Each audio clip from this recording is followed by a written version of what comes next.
Buen día a todos ustedes, productores y amantes de la agricultura y la biotecnología. El proyecto Desarrollo de la agroindustria de plantas aromáticas y sus derivados como agentes del progreso tecnológico, social y económico del campo santandereano de la Universidad Industrial de Santander se complace en presentar la siguiente serie de videos que harán parte del taller de capacitación a los productores beneficiarios del proyecto en la propagación in vitro de plantas aromáticas. Comenzaremos con las generalidades del cultivo in vitro y posteriormente entraremos en materia en los próximos videos.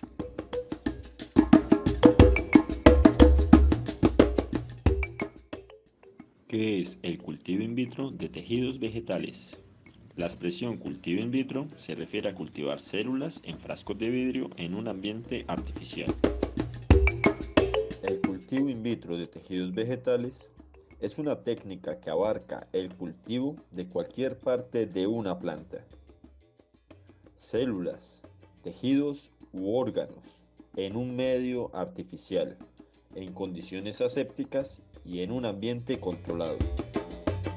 El cultivo in vitro también se conoce como micropropagación o clonación in vitro de plantas. Esta técnica ha sido utilizada en la agricultura de manera amplia para diversos objetivos. Uno de ellos es producir plantas libres de patógenos que puedan ser multiplicadas antes de liberarse comercialmente. Segundo, realizar mejoramiento genético en aquellas plantas de interés. Tercero, preservar y conservar especies vegetales en peligro de extinción o de gran importancia económica. Y cuarto, al micropropagar plantas, por medio de esta técnica se pueden obtener clones, es decir, individuos genéticamente idénticos que proceden de la multiplicación de una planta madre. Un método ideal para el cultivo de especies de interés comercial, alimenticio e industrial, ya que permite conservar las características deseables de los genotipos de las plantas. Es decir, las características que más nos llaman la atención y nos pueden servir en la industria. Para realizar un programa de micropropagación se precisan algunos requerimientos, tales como mano de obra especializada y de un laboratorio debidamente equipado. Sin embargo, se pueden producir plantas a lo largo de todo el año independientemente de los efectos ambientales externos. Segundo, las plantas obtenidas están libres de patógenos.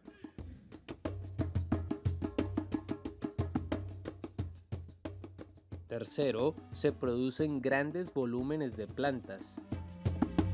Y como último, puede ser una alternativa para obtener clones en menor tiempo para las plantas difíciles de propagar por métodos tradicionales o de crecimiento lento.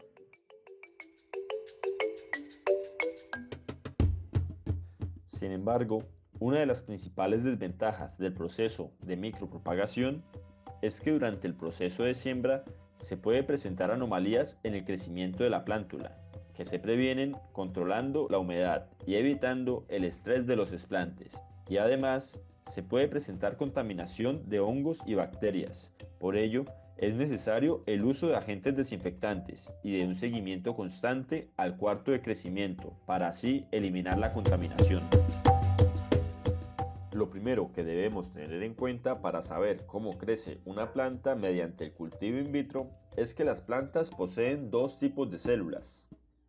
Las células reproductivas, que son los gametos de las plantas, conformadas por polen y los óvulos. Y las células somáticas, ubicadas en los diferentes tejidos que conforman las hojas, tallos, raíces, frutos y estructuras especializadas como los tricomas, en donde ocurren procesos fisiológicos fundamentales Así, las células somáticas conforman la estructura de las plantas y ciertos tejidos sirven de reservorio para ciertas sustancias llamadas metabolitos secundarios, como lo son los aceites esenciales. Además, debemos tener en cuenta que las plantas se pueden multiplicar de dos formas. La primera de ellas se realiza a través de las semillas y es conocida como la multiplicación sexual. La otra forma es la multiplicación vegetativa o asexual, que se realiza a través de esquejes o pequeñas muestras para el cultivo in vitro. Cuando una planta se reproduce, por ejemplo, a través de un esqueje y ocurre un corte en el tejido, se presenta una herida y se provoca estrés, por lo que desde esta zona o corte se activan señales hormonales que alertan a la planta y que ocasionarán que estas células pasen por un estado de desdiferenciación, donde se desencadena una gran proliferación celular y ocurre así una reorientación del destino celular para desarrollar nuevos tejidos y órganos a partir del lugar de la herida o corte realizado, fenómeno conocido como organogénesis de novo.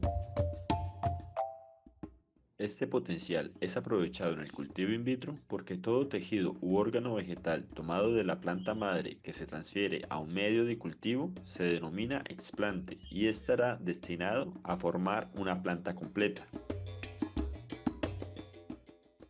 ¿Cómo obtienen nutrientes las plantas en el laboratorio?